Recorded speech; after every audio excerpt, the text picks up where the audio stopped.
Estivemos na Ordem dos Advogados do Brasil, né? Isso. Em setembro de 2023, né? Porque o programa está gravado e depois precisa datar. Isso. E fomos bem acolhidos e o pessoal tinha demanda, né? Quais as demandas que a gente ouviu por lá? A demanda era pelo seguro I&O, que nada mais é, doutor, que a responsabilidade civil advogados. Então, é um seguro que ele cobre toda a responsabilidade civil que o advogado vier a causar a uma terceira pessoa. Então, por exemplo, uma perda de prazo num processo ou uma falha na defesa do processo. E esse seguro é bem amplo. E nós tivemos essa demanda, já apresentamos a proposta para a OAB e estamos tendo bastante procura. O nosso espírito aqui não é vender nada, mas é trazer informação. Então, assim, a gente conversando sobre educação financeira com aquela plateia, a gente disse o básico de educação financeira para as pessoas, fizemos algumas reflexões, conversamos como é que funciona uma cooperativa de crédito, Sim, né? sim. E também de alguns serviços muito especiais, né, que às vezes não são comuns, né?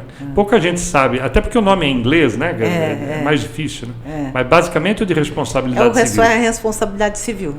Tá. É que, por exemplo, para empresas é D&O, para advogados, engenheiros e arquitetos é I&O. Então é um seguro de responsabilidade civil que abrange a profissão dele. E a responsabilidade civil em si, né, doutor, é muito amplo, muito né? Muito importante para todos nós advogados. Né? E é muito amplo, cobre muita coisa a responsabilidade civil, né? Tem para tudo, tem para obras, tem para as profissões e aí por aí vai, né? E qualquer curso vai dizer que o lucro é proporcional ao risco, né? Então, às vezes você está lucrando bastante com a sua atividade, mas junto vem vir uma carga de riscos, né? Que você também corre.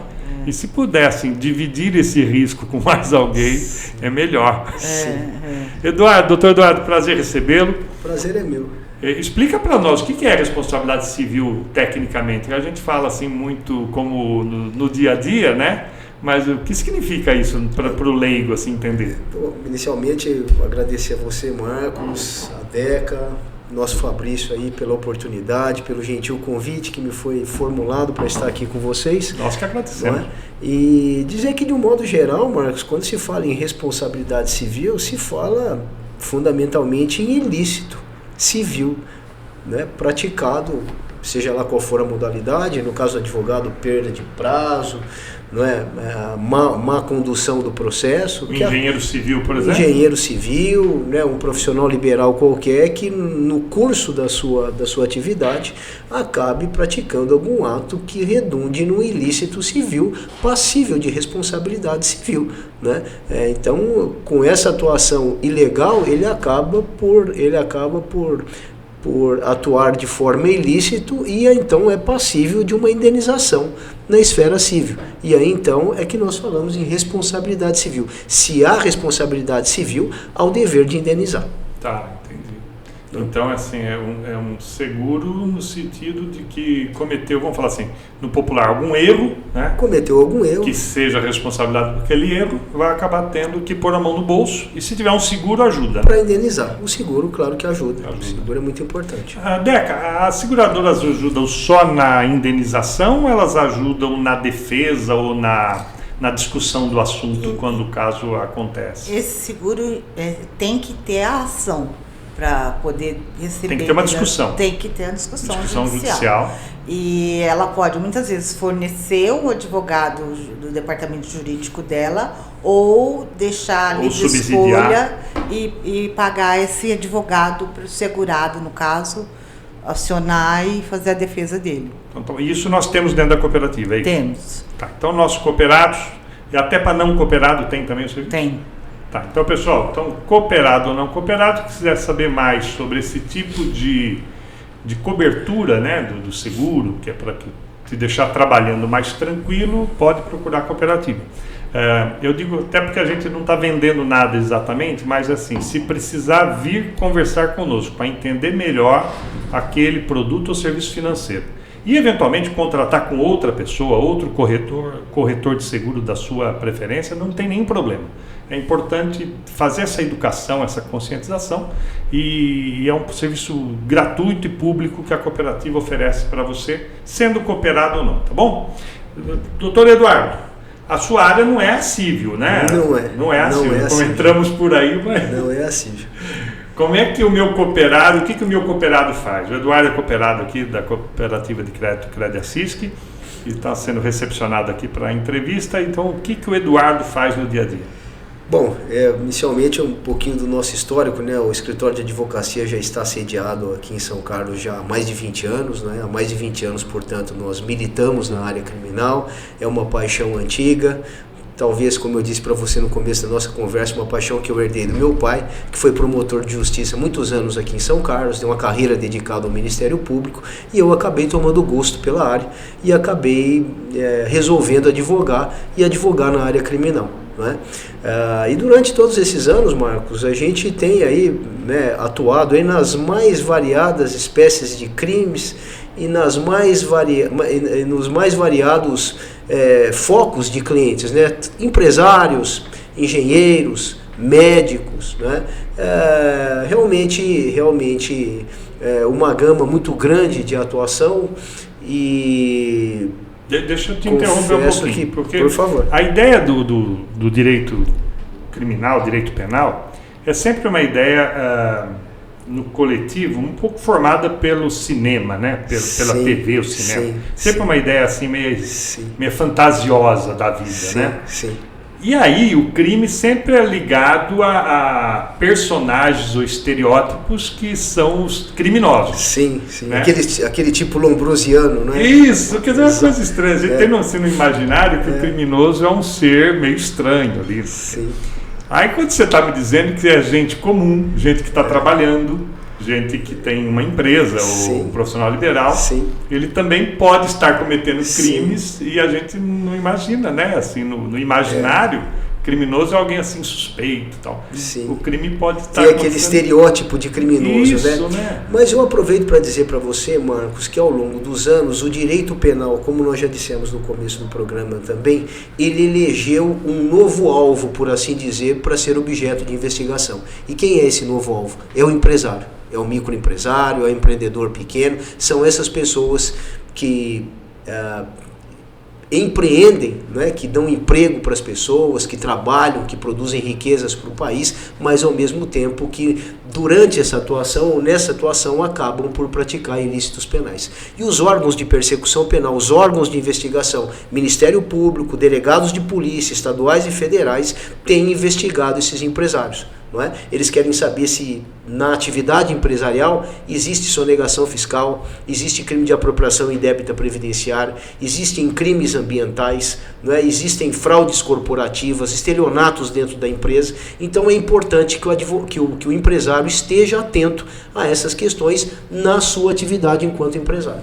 A LGPD entra como na área criminal, na esfera criminal, doutor? Proteção de dados, se fala tanto. A Lei Geral de Proteção de Dados é um marco importante, mas no sentido de proteção de dados. Não existe relação da LGPD com a esfera criminal. Não é? Agora, importante você tocar nesse assunto, Deca, porque toda vez, por exemplo, né, já que estamos falando em LGPD, toda vez que há, por exemplo, quebra do sigilo bancário, fiscal e telefônico de alguém, é preciso que isso passe pelo crivo da reserva de jurisdição. É dizer, só posso quebrar o sigilo telefônico, o sigilo fiscal, o sigilo bancário do empresário se houver autorização judicial para tanto. Os delegados de polícia, os promotores de justiça, eles não podem violar sigilo telefônico fora das hipóteses de cabimento. Então, deixa eu falar uma coisa aqui, conectando com a LGPD. Aqui, dentro do sistema financeiro, tão importante quanto a proteção de dados, objeto da LGPD, é a questão de legislação muito forte, que é a prevenção à lavagem de dinheiro e financiamento ao terrorismo.